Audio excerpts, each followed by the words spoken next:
Hey everybody, this is Eric Mueller, the host of the Eric Mueller Show.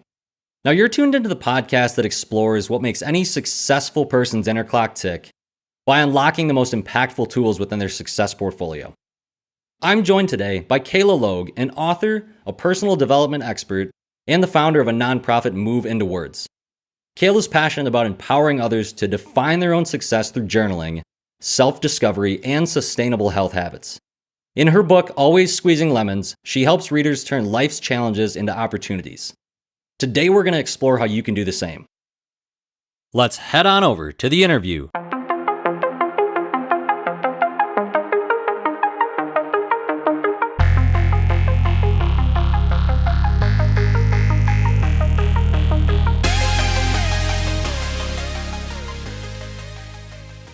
Kayla, welcome to the show. Thank you so much for having me. Yeah, thanks for making the time, Kayla. I know you were busy actually helping with some hurricane relief out on the East Coast. So, we scheduled this and we got this to work. So it's just a testament to people that are out there being successful. They make time to give back. They make time for everything that matters to them. And we're going to get into just how to define success and how to push towards your own personal version of it. But before we dive deep into that entrepreneurial story of yours and how you're really empowering individuals to define their own success, we want to know what makes up your success portfolio. So if you're new to the show, just a quick background, easy way to view it is think about investments, things that you invest money into to grow, to build towards a financial future. Well, here on the Eric Mueller Show, I really want to discover how successful people like Kayla invest more in themselves and build that foundation for their success. So Kayla, start us off here. What are some skills, traits, habits, or mindsets that make up your success portfolio? It's interesting because even before we started, we kind of talked a little bit more about journaling and, how that's been a really, really life-changing tool for me. And prior to that, I've been an athlete my whole life. So, the physical activity, taking care of my body, nutrition, everything like that. I've had dialed in, don't get me wrong. I love pizza. I love ice cream, all this stuff. But when it comes down to, taking care of myself physically, I've always, it's been a habit of mine since I've been a child. I could swim and I could walk, but, more on the mental side and really feeding into, my soul, my purpose, processing emotions and traumas and stuff. I had no idea how to do that. Don't get me wrong. I've had a support system to talk to and talk through things, but really getting deep with myself was a huge thing that I needed to do. And so journaling has probably been, again, life-changing, but also something that I do that for me really does allow me to invest into myself as that one tool, but translates to how I move forward and everything else that I do. It's really allowed me to have clarity, or when I feel stuck or kind of confused, bringing myself back to the pages has always kind of pushed me out of that. Yeah, so that kind of relates to, I wanted to ask you if, a lot of people struggle with building maybe what we could call sustainable habits. I know I can loop myself into that too. It's difficult to build a habit and to stick with it. Have you noticed some key strategies or routines? You mentioned journaling. We're certainly going to dive deeper into that aspect. But anything other than journaling that's maybe something you've noticed that works well for you, you might recommend for other individuals out there who want to either build towards some type of mental or physical habit and be a little more sustainable with it? Yeah, I think overall it comes down. I think we're all pretty overstimulated, all have, big to-do lists, lots of things going on. And a lot of the times we find ourselves not wanting to have to do all these things. So when it comes down to taking care of ourselves and really investing into ourselves, we have to find something that is sustainable, as you said, sustainable, but also in order for it to be sustainable, we have to want to do it. We have to enjoy it. And we can't just, that's why crash diets don't work. That's why things that, short fix, easy, instant gratification just falls off. And quite frankly, in the long run, you're worse for it. Finding things you enjoy, and whether when it comes down to working out, you don't have to go do some crazy high intensity workout. You can just walk, right? Finding movement. Physical activity has been my sanity for years, and it still to this day is. And I think, when it comes down to physical activity, I think it's important no matter what for you to be moving. You don't have to have a gym membership. You don't have to spend money on it, but do something physical for your body. Release those endorphins. That is tried and true, the number one thing that I say. If you don't have that as a sustainable habit where it's not a priority of yours, you feel stuck not doing it, find some way to move that you enjoy and you're not going to say no to, essentially.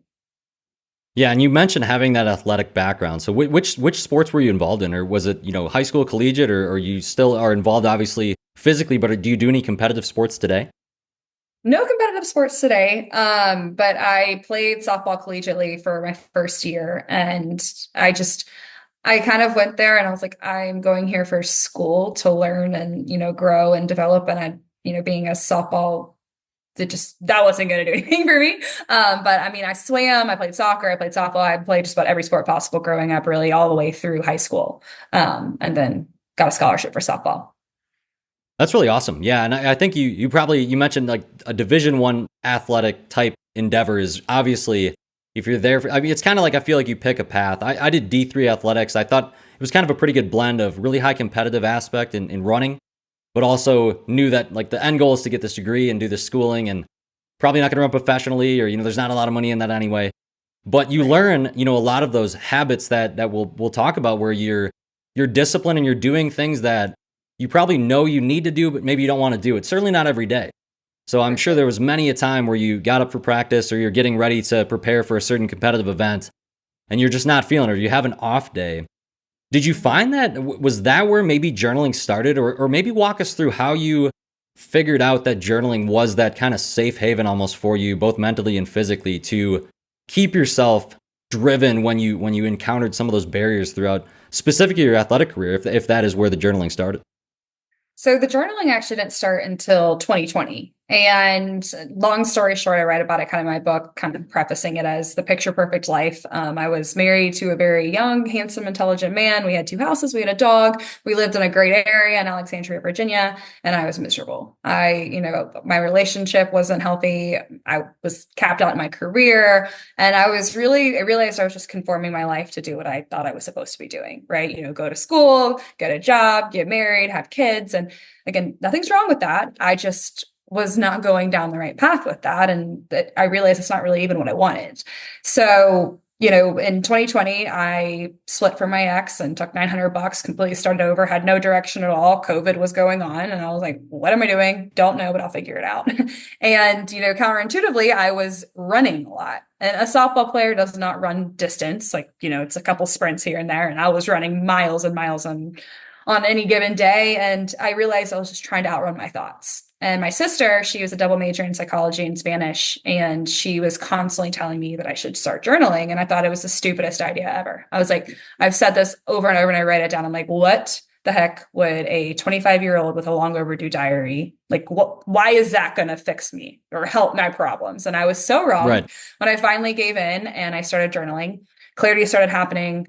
Real, success as I defined it. And also, financially, professionally, everything started to unfold. So, really counterintuitively, I was trying to have that athlete mentality of rub some dirt on it, suck it up, push it aside rather than addressing it, rather than processing it. And journaling is what bridged that gap. It allowed me to start processing. It allowed me to start having that clarity. And, so it's really only been a practice of mine for almost 4 years now, but it's, like I said, if I credit everything that I am doing or have done up until this point from that time until now when I started over completely and where I am now to journaling. Yeah, and you kind of explain, sort of a maybe not necessarily trauma story, but some type of hardship in your life. And I'll be completely honest with you. When I'm 32 years old now. When I was in my younger 20s, there hadn't really been many events that occurred yet where I really felt like there was hardship in life, to be completely honest with you. Had a really good childhood, still have a really great relationship with family. And so I think I started to realize as life went on, there's certainly things that are going to happen. You shared a hard time with a relationship and just feeling like you felt like you weren't in the right spot. And so I'm certain there's people out there listening where they're feeling that in some aspect. And I would say too that journaling is something that I've never really done enough of. When I do it, I can feel like what you just described. You're kind of getting it. You're almost like talking it out to yourself. And I want to kind of maybe see if we could figure out a strategy for someone that if they want to start journaling, but they just hate writing, or they just can't even stand to they got done with school and they never really write with a pen anymore. They're on the computer all day. They're on Zoom calls or doing whatever if they're working from home, and they just can't even stand to think about picking up a notebook and like writing something down. What would be like a small little step that they could do to just start that process? Or maybe so if they do start it, they're not going to get burnt out and then have that be another thing that they feel like they, had a shortcoming with. Is there anything you can think of where, someone might be able to start journaling small? Yeah, and I mean, you already kind of hit on the first key. Start small.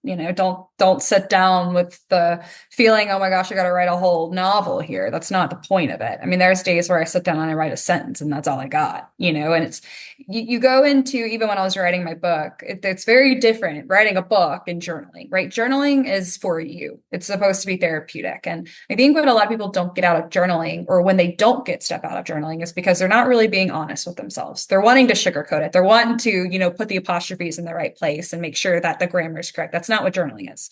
Journaling is literally meant to be honest, and I say vulnerable with the pages. It's putting the shit down that you don't want people to know. It's putting the shit down that you, quite frankly, don't even really want to confront. We all have them. We all have stuff that we're kind of like, ugh, gosh, this is bothering me, but I don't really want to think about it. I don't want to talk about it. But when you just put it on paper, it's so interesting when you just almost like word vomit it out and you just flow, you uncover stuff that you don't even realize that you've been like almost bottling up.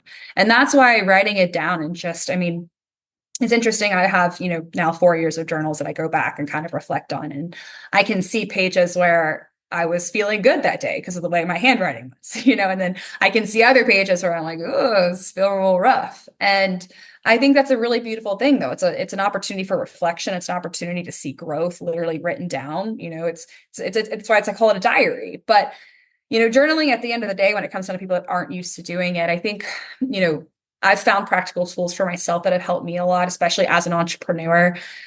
We don't give ourselves a lot of credit. A lot of the times we're focused on the next goal, the next thing that we need to achieve. And a lot of the time that holds us back. So one thing that would be considered journaling, but at least will give you the practice of writing stuff down, is focus on 3 wins from the day. And then what are 3 wins for tomorrow? And it's only 3. And I learned this practice from The Gap and the Gain. And it's an amazing book. If you haven't listened to the audiobook or read the book, it's a great one, especially for entrepreneurs. But it's all about the mindset. And what that allows you to do is to give yourself credit for that day, even if it was small wins, right? But then also set yourself up to accomplish more tomorrow.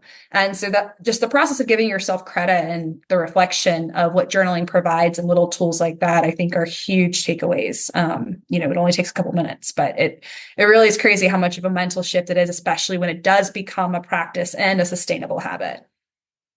Yeah, I actually love that. I think I've heard something very similar to that, but I haven't, the number I feel like is the flexible piece. So maybe for someone, it could be, hey, just write 1 win down. Just what was one thing that went well. But like you said, if you're not only focusing on the present, you're being present, but you're also focusing on the future. I think that's another balance that entrepreneurs sometimes struggle with, including myself, where you're, that pot of gold in the future, you may never get it. And even if you do get it, you might realize the journey was the more fulfilling aspect of it. And so maybe that when you look back on those journals, Kayla, do you put any of those in an electronic format, or do you scan or upload those anywhere, or do you literally just have physical copies of the journals currently? Oh, I just have physical copies. I'm such a hard copy girl. I still write down like little to-do lists and stuff. Don't get me wrong, I'm very tech savvy too, but when it comes down to writing things down, crossing it off, it just is a lot more fulfilling. I like at this point, I have too many calendars to organize to just have one on my, where I write down and stuff. Like, fortunately, I have AI that helps me with my calendar and task and stuff now. So I do appreciate that aspect of technology in that sense. But at the same time, nothing's more rewarding than literally putting pen to paper and crossing things off. It's a different type of like physical action, right? We're so used to typing stuff. Everything we do nowadays is on technology, and there's so many advantages, but there's also, I kind of have a love-hate relationship with it, especially as, an author and somebody that is creative. I do think it's killing our creativity. I think we rely on it a lot. And when it comes down to something, that is, so journaling is meant to be like present again and honest, and like to get the full effect out of it. I think everything needs to be removed. I think it needs to just be you and something that isn't technically tracking you either. Right. So I think that's the best way to kind of put it. Yeah. And I think that's probably something that a lot of us get away from at some point in our lives, is the physical writing things down. And I always remember in school being told that you actually like remember things a little bit better if you write down your own notes, or if you copy, even if you're looking through a slideshow, for a lecture and you're writing it down yourself, that is triggering something differently in your mind. So I'm thinking maybe that even will, I do want to start journaling, in a physical way. I do on my phone a little bit with a gratitude journal, but I feel like the physical action of writing it down probably will change a little bit of how I reflect on that, or it might feel, like you mentioned, a little bit therapeutic, and to also be gentle and know it is for me. And it's like, no one's going to read this but me if I don't want them to, and to not be too hard on yourself. Cause I feel like, I don't know if you're a perfectionist, Kayla. I certainly am a little bit. I try to think done is better than perfect, and that helps a lot of the time. But I'm certain there's people out there that are thinking, they want to write, if they are writing their journal and they misspell something and cross it out, like that's going to irritate the hell out of them. So to just start small, be gentle with yourself. That's kind of my takeaways for when I start this, after this episode, to start journaling. And tonight I will write down 3 wins for the day and 3 goals for tomorrow. Yeah. Like and that. and yeah, and I want to talk about the book now a little bit, Kayla, the Always Squeezing Lemons book that you wrote. So you're encouraging readers throughout this book to really define their own success. She's got it right here. If you're watching on YouTube, she's got it right there. We'll tag the link to that in the show notes as well. I plan on getting a copy shortly and reading that.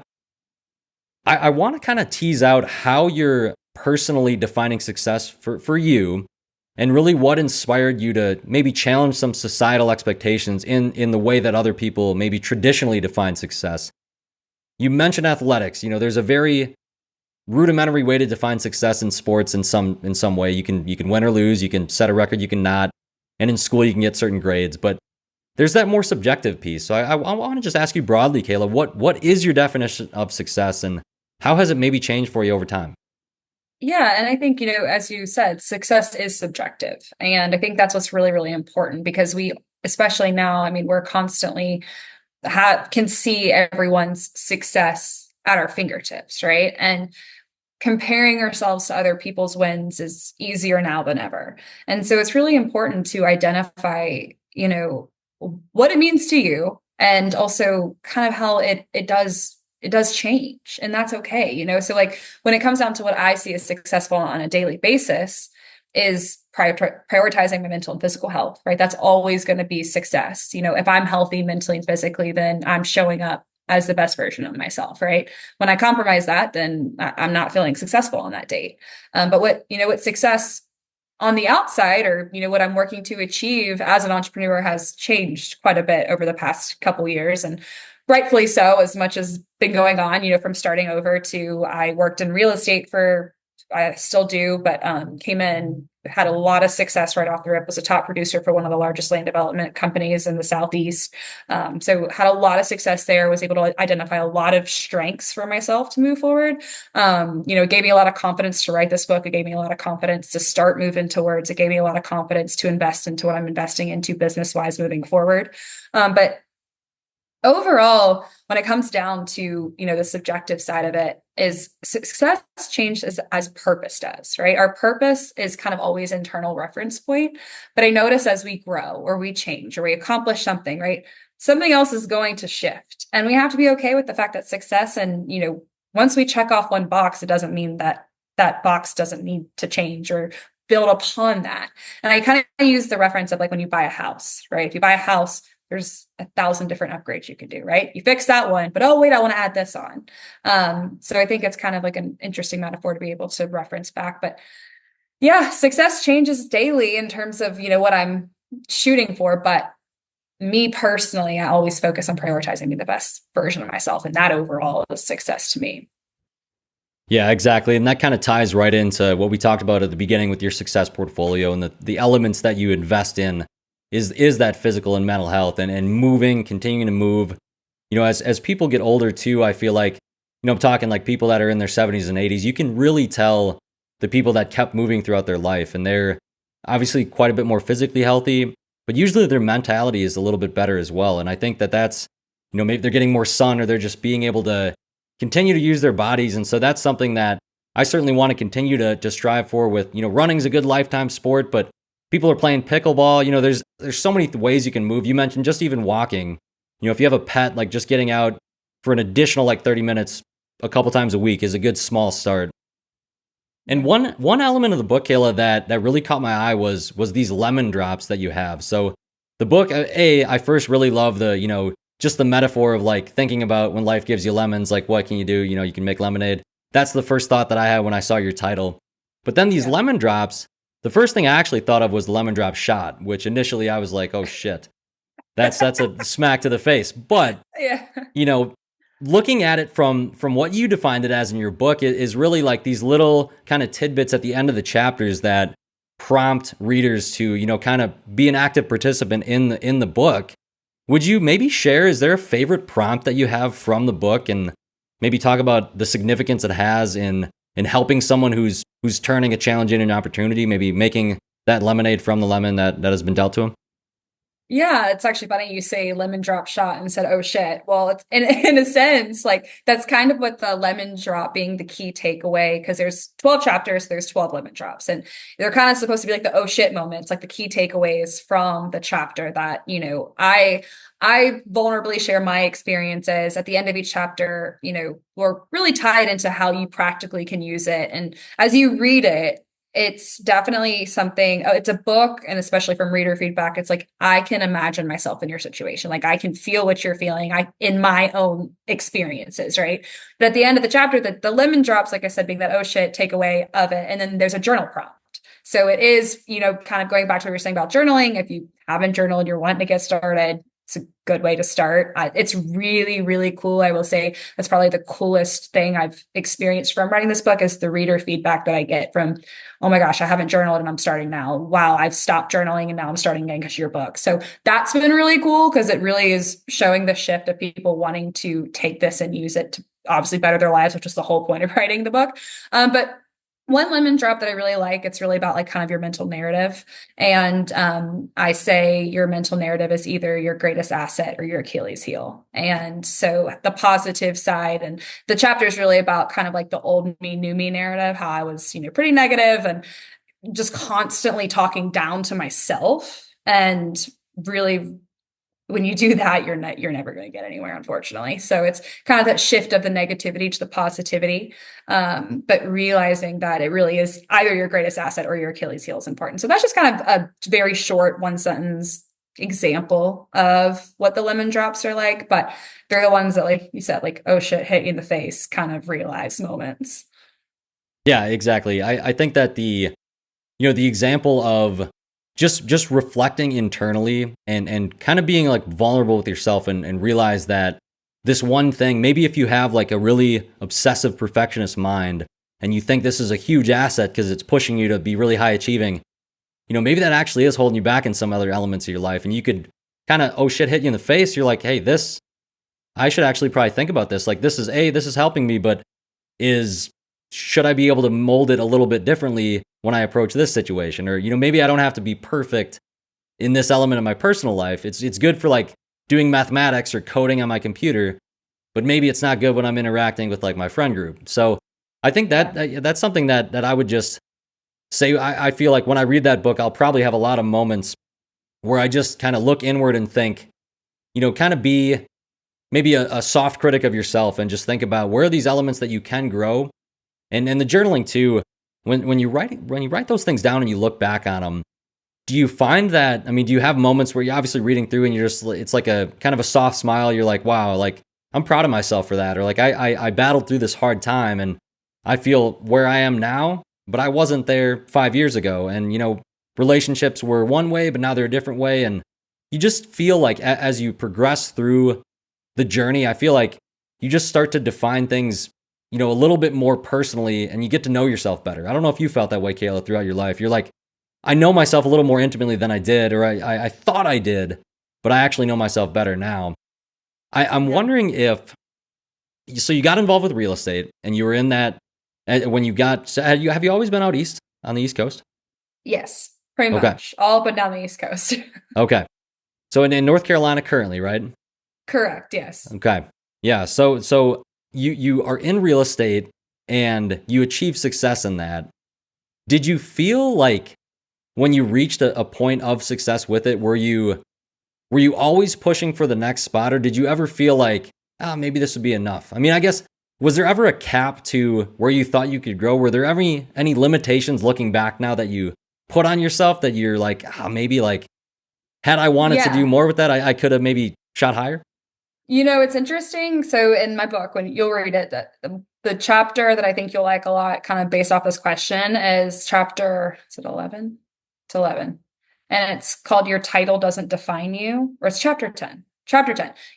I've had a, like during my editing, I was like mixing up all these chapters, but your title doesn't define you. And when I started in real estate, I came in, I had no experience in real estate. I was around this business. It's an interesting kind of backstory, not really relevant to this, but I've been around the business my whole life, but I never really worked in it full time. But I came in and I had no idea what I was doing. No one really taught me, but I had like a drive to prove I should be there. And I did. I mean, I was the rookie. I was their top producer by a massive, like landslide amount. And that's no one's ever done that in this business. And, after I achieved that, after my, first year, I was like, man, all I was chasing was the title of the top producer, proving my proof. And don't get me wrong, like I was very proud of myself. I, proved to my godfather, who's the owner of the company, that I was meant to be here. I proved it to everyone I was working with. But at the end of the day, I realized I compromised a lot of other things that I value. I miss out on relationships, I miss out on things. And all I was focused on was that title, and I mean, don't get me wrong, I made a ton of money. I, had that, I run a Rolex. I was, top of the world there, but I remember I was like pretty low after it.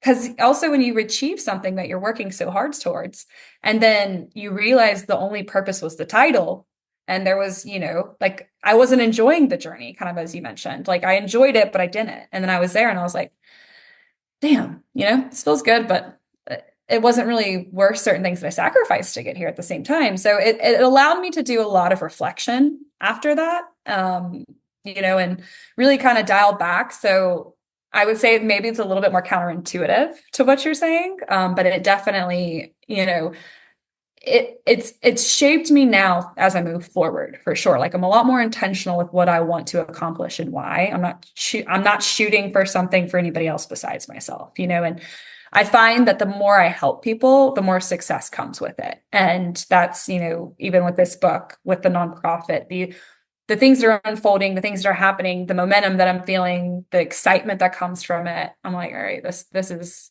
a lot more in line kind of with where I'm supposed to be.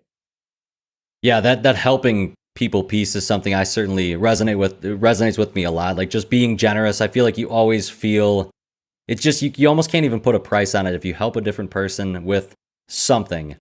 It almost does more helping for somebody me. that wants to be helped. When you're That's trying, true. yeah, because I mean, when you try to help people that are just like kind of assholes and don't really want to be helped, then it's just like what you kind of get into that like fuck people mode, and it's unfortunate, but it's true at the same time.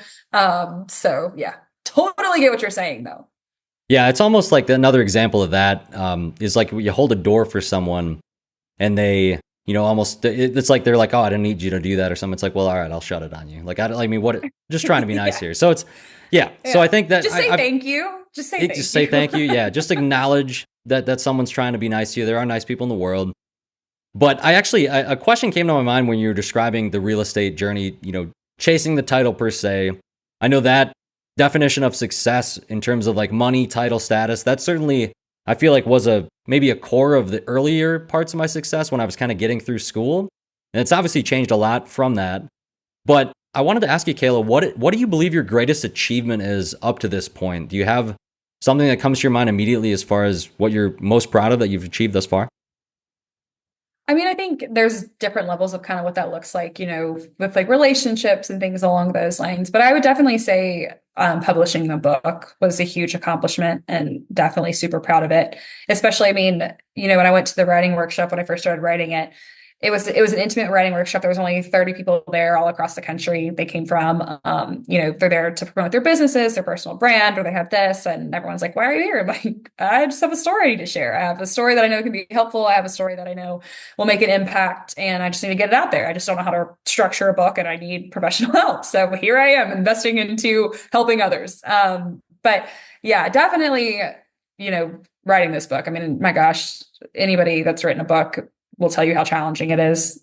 Don't listen to anybody online like, oh, you can write a book in 30 days with AI. Great. Cool. That means nothing. But it was an absolute challenge. It was also a fast tracked healing journey for sure. Like I said, very raw, very relatable, very vulnerable. And, when I reflect on it, if you've ever seen, I don't know if you've seen the analogy with a wine glass and the sink faucet, and they just turn the water on and you watch the wine come out of it and it takes forever. And it's like, this is what healing looks like. Oh That's how I yeah. feel like this Yeah.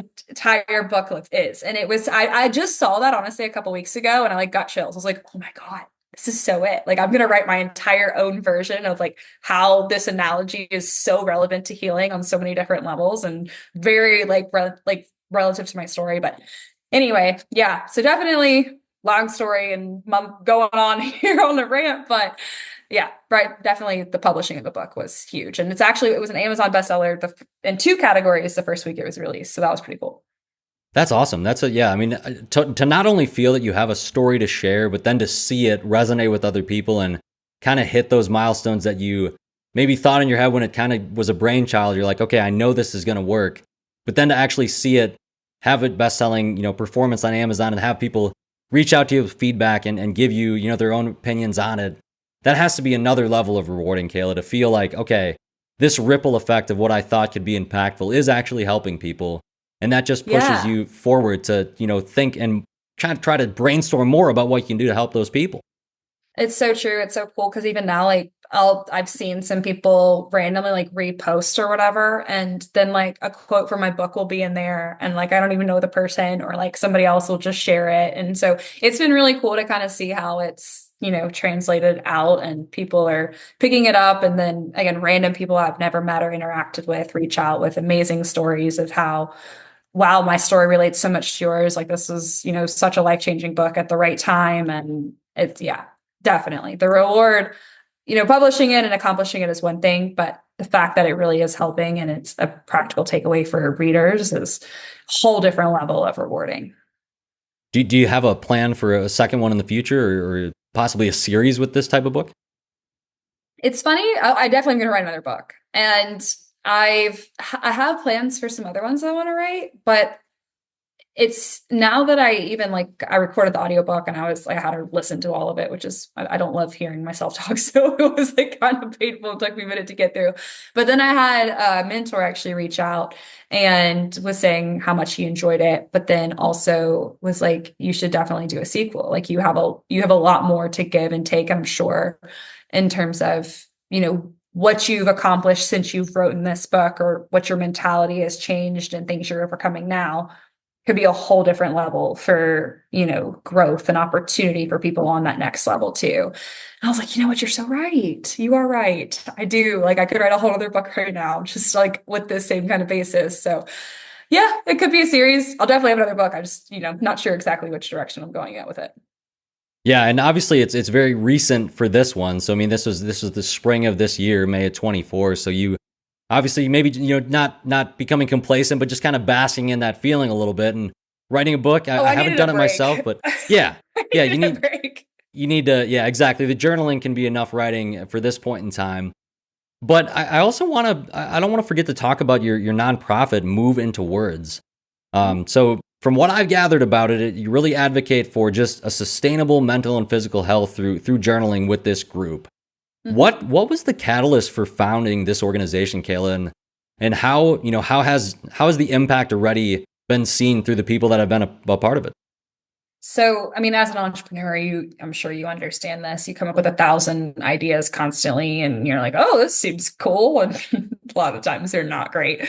But that's just how your brain works as an entrepreneur. But I was actually journaling, and I wrote down the name just as I wrote down the name "Always Squeezing Lemons." So it was the one thing that stuck with my book in 2020 when I decided I wanted to write one, and I didn't know what that would be about. But I wrote down "Move Into Words" while I was journaling, and I was like, oh, this needs to stick. This needs to be something. And I knew, and the need for me, or the reason I was really like, this needs to be a thing is as a young professional, especially with a growth mindset, with craving the opportunity for a community and an environment that has the same mindset that I do. And, going to bars or going out to stuff like that, that's an easy way to meet people, but that's not really the type of people you necessarily want to be around and grow around. Don't get me wrong, going and have a drink and talk about stuff is one thing, but going out on a Friday, Saturday night, like I just don't do that anymore. I don't have the desire to do that, So cultivating that community of people that really want to grow, that want to have people around them like-minded was really kind of the catalyst for wanting to bring it to life. But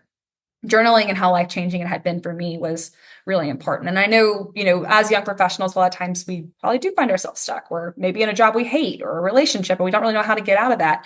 And I just don't ever want to see anybody feel the same way that I felt. I don't want to see people stuck. I don't want to see people feel like they can't make a choice, and I want them to always have those tools. So that's how Moving Towards really kind of came about. I brought my co-founder on, Paula. She's from Spain. She's awesome. Huge advocate of journaling as well, physical activity. So we're kind of like two peas in a pod, and we really just brought it to life. And we've done quarterly events this year. It's been the first year, and they've been, everyone that's come has been like, holy shit, we need more, So really kind of, we wanted to start with the proof of concept, but in the background, we've been doing tons of stuff with our business plan, having conversations, and we really just launched our first initiative for, big fundraising, which is Operation 1 Million Journals, with the goal, of course, of getting 1 million journals in the hands of 1 million young professionals. So it's $10 donation is one journal. And so that's kind of our, big lofty goal fundraising that we have coming up. We have a lot of really cool conversations we're having, but yeah. So looking to expand in multiple different cities across the US though, for sure. Yeah, I really like that mission of getting those 1 million journals into 1 million young professional hands. Just because I think from hearing you talk today, you can see how impactful that small step of journaling had in your life.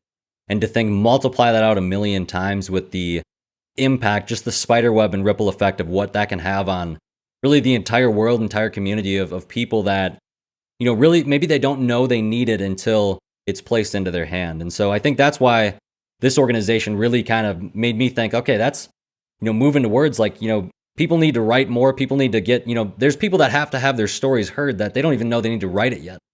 And so I think that's a really great mission. You mentioned the organization and the events that you've had in terms of a quarterly sense. So if someone was wanting to get involved with what you're doing, Kayla, whether it's involved with the words, organization or talk to you about the book, is there a best way to contact you? Are you on any social media? How should someone reach out if they want to get more involved in what you're doing? Yeah. So, with the nonprofit, we have our website, moveintowords.com. With our events, we really summarize it as a workout for the body, workshop for the mind. So we bridge the gap of a physical activity. We have motivational speakers, we have journaling, giveaways. So kind of just 2 hours of combining, obviously mentally, physically, spiritual. So it's awesome. They're really fun events. But when it comes down to messaging me, obviously Moving Towards is fine too. But I have my website, literally anything and everything you want to do: social media, email, book, podcast, freebies, all things. It's an extensive website, but easy to navigate, and it's just kaylalogue.com. You can find me on social there. You can buy my book there. You can read my blogs, anything, all the things. It's all hosted right there. Perfect. Yeah. Well, Kayla Logue, thank you so much for coming on today to be a guest on the Eric Mueller Show. I have one final question for you. It's very broad. There's no wrong answer. But if you had to say what is one myth about entrepreneurship that you want to debunk on the show, what would you say that is and why? Method about debunking entrepreneurship? A myth about entrepreneurship. Oh, like what? Yeah, a myth about entrepreneurship that we could debunk. Something that you maybe have just found throughout your life is not true, but a lot of people out there maybe believe it to be true.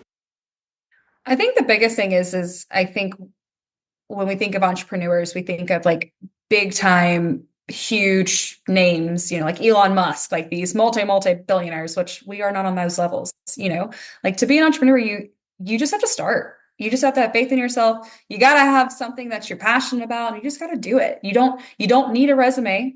Some of the most successful entrepreneurs just found something they were passionate about, knew it could make a difference, and put the work in. So I think the biggest thing is you don't have to have a resume. You don't have to have a degree. Just fucking start. So I think a myth that we all kind of naturally believe is we've got to have this credibility or this credential. We got to have this long list of resumes to even try this. No. Just get started. Just try. So I think that's probably the best one I could think of. Yeah, I think that rings true in the experiences that I've seen other people have and the journeys that I've seen people that have been successful. They just went out there and they did it. They didn't know what they were doing. They almost built the parachute as they were falling out of the plane. And those are the people I feel like that you can learn the most from. So Kayla Logue, thanks so much for coming on today, sharing these words of wisdom. We really dove in to really define success on our own terms with you. And so I'm grateful for you for that. Wish you safety out in North Carolina with that hurricane, and we'll keep up with your journey. And we look forward to, following the success that you have in the future. Yeah, awesome. Thank you so much for having me.